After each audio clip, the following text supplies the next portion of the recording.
নমস্কার বন্ধু, আমি কনফেডারেশন অফ স্টেট গভর্নমেন্ট এমপ্লয়িজদের সাধারণ সম্পাদক মলয় মুখোপাধ্যায়। আজ এজের যে অবসরপ্রাপ্ত সরকারি কর্মচারী যারা বহুদিন আগে অবসর নিয়েছে, এরকম বেশ কিছু অবসরপ্রাপ্ত সরকারি কর্মচারী আমাদের কাছে ফোন করে জিজ্ঞাসা করেছেন কয়েকটি প্রশ্ন। সেই প্রশ্নের উত্তরগুলো দেওয়ার জন্যই আজকে একটা ছোট্ট ভিডিওতে আমি সেই বার্তা দিতে বসেছি। দেখুন, অনেকে আছে 2001 সালে রিটায়ার করেছে, আমাদের কাছে প্রশ্ন করেছে, এবং 2004-এও আছে, 2010-এও আছে।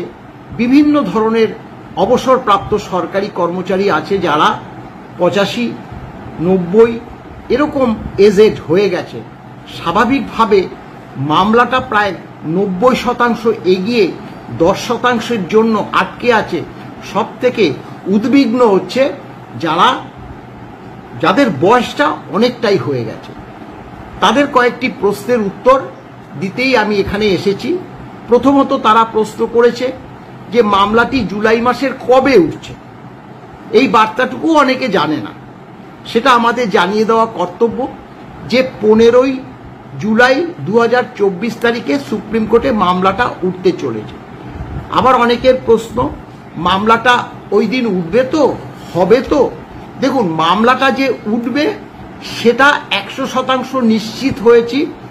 গতকাল সুপ্রিম কোর্টের যে সার্বিকভাবে যে কটা বেঞ্চ আছে, মোট যে মামলা, সেই মামলার একটা লিস্ট বেরিয়েছে।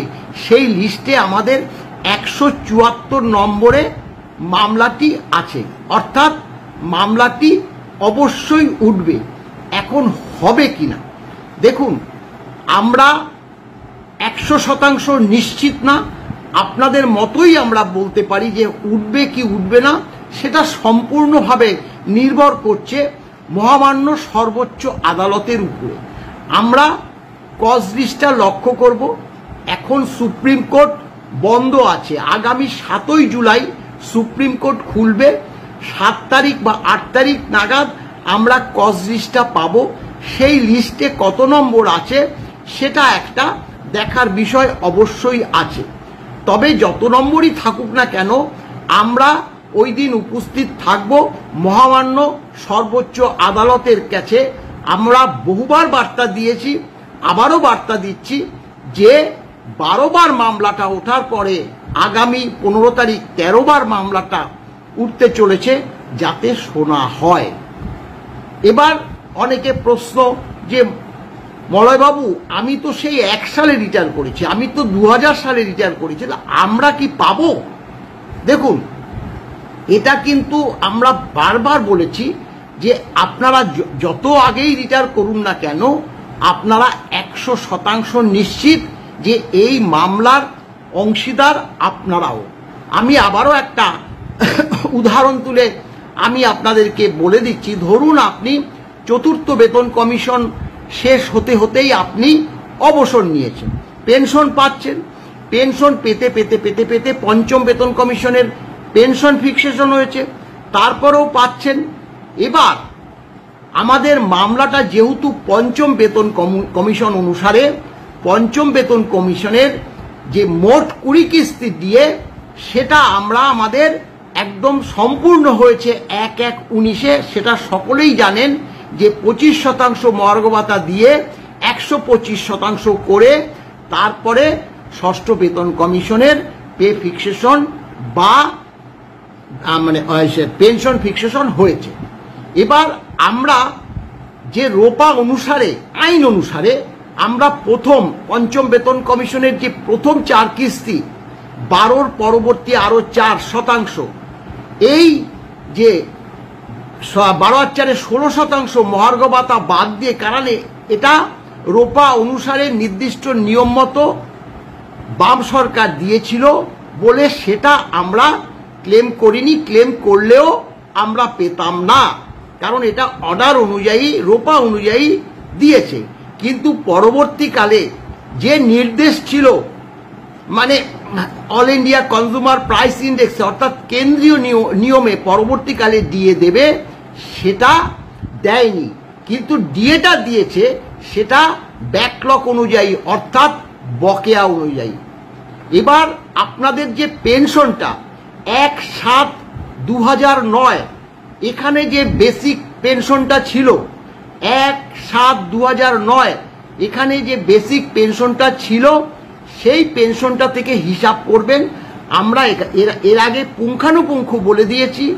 আমরা আবারও কয়েকদিনের মধ্যে যে ডিএ মামলা শোনার আগে আমি চেষ্টা করব যে সম্পূর্ণভাবে আবারও একবার আপনাদের উদ্দেশ্যে সেটা পরিষ্কারভাবে ভিডিওর মাধ্যমে দিয়ে যাব।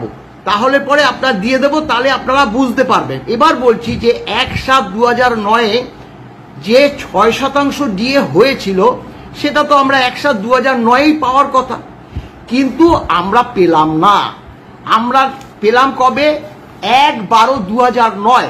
তাহলে এই 1/12/2009 যখন আমরা এই 6% ডিএ পেলাম, স্বাভাবিকভাবে আমরা 5 মাস পাইনি, এই 5 মাস হিসাবে আসবে।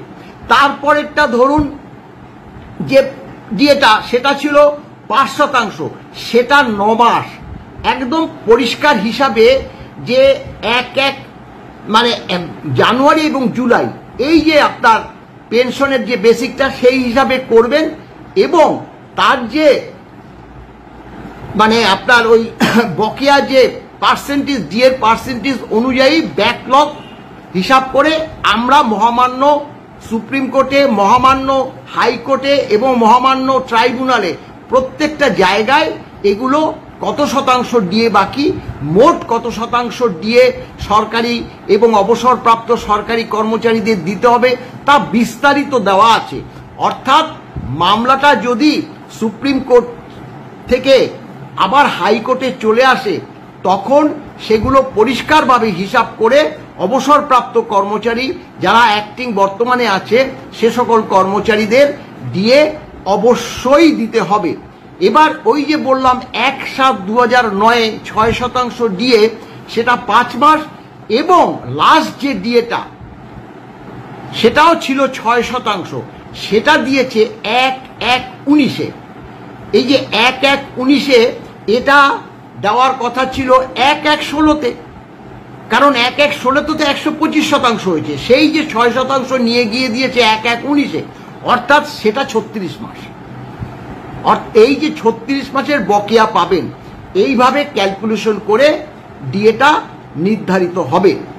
তাই আপনাদের এই বিস্তারিত তথ্য জানালাম, এবং আপনাদের আরও বলি আপনারা আরেকটু ধৈর্য ধরুন। আমি জানি আপনাদের মুখে যখন বার্তা শুনতে পারি সত্যি বেদনাদায়ক, যে একদম প্রায় যে অন্তিম লগ্নে চলে এসে আপনারা এই যে ডিএর সুবিধাটা যদি না পান আমাদের খুবই দুঃখজনক ব্যাপার হয়ে দাঁড়াবে। তাই আমরা আশা করছি যে আগামী 15ই জুলাই মহামান্য সর্বোচ্চ আদালত ডিএ মামলাটা শুনবে, এবং সেই পরিপ্রেক্ষিত যা আইনত সিদ্ধান্ত নেবে সেটা আমরা মাথা পেতে নেব। সেই বার্তা আমরা আগেও বলেছি, আমরা এখনই তো বলতে পারি না, কারণ মামলাটা যেহেতু সুপ্রিম কোর্টে আছে, সর্বোচ্চ আদালত বিচার করে সেটা হাইকোর্টে পাঠাবে। অর্থাৎ যেহেতু রায়টা এসছে হাইকোর্টে, মাননীয় বিচারপতি হরিশ ট্যান্ডন সে 3 মাসের মধ্যে ডিএ দেওয়ার কথা বলেছিল, সেটাও সকলে জানেন। 3 মাস অতিক্রান্ত হয়ে ডিএ না দিয়ে এসএলপি দায়ের করে। স্বাভাবিকভাবে ভগবানের কৃপায় যদি মামলাটা রিলিজ হয়ে চলে আসে হাইকোর্টে, এইটুকু বিশ্বাস যে আবার ওই যে বেঞ্চে উঠলে পরে মহামান্য বিচারপতি হরিশ ট্যান্ডন মহাশয়ের বেঞ্চে উঠলে পরে তিনি ম্যাক্সিমাম 3 মাস সময় দেবে সরকারকে, কারণ যেহেতু তিনি নিজে 3 মাস দিয়েছিলেন, কিন্তু এরপরে সুপ্রিম কোর্ট মামলাটা রিলিজ করলে তিনি 3 মাসের বেশি কিছুতেই সময় দেবে না বলে আমরা মনে করছি। সেটা 2 মাস হতে পারে, 1 মাস হতে পারে, এমনকি 15 দিনের মধ্যেও সরকারকে নির্দেশ দিতে পারে যে নোটিফিকেশন বের করে যাতে সরকারি কর্মচারীদের 1 মাস বা 2 মাস বা 3 মাসের মধ্যে ডিএটা দিয়ে দেওয়া হোক। এটা আমাদের আশা। দেখুন কি হবে আমরা বলতে পারছি না, আপনারাও বলতে পারছেন না, কিন্তু সাধারণ কর্মচারী এবং অবসরপ্রাপ্ত কর্মচারী তারা নিশ্চয়ই ব্যাপারটা বুঝবে। অনেকে হয়তো টিকা টিপ্পনি কাটে, সেগুলো আমরা ধর্তব্যের মধ্যেই ধরি না, কারণ আমরা জানি যে এই মামলা একটা ঐতিহাসিক মামলা। এই মামলা আজ আমরা আছি, আগামীকাল আমরা থাকবো না। আমাদের যে প্রজন্ম সেটা বছরে 2 কিস্তি করে ডিএ পাবে, সেটাই এই আন্দোলনের ডিএ আন্দোলনের সুফল বলে আমরা মনে করি।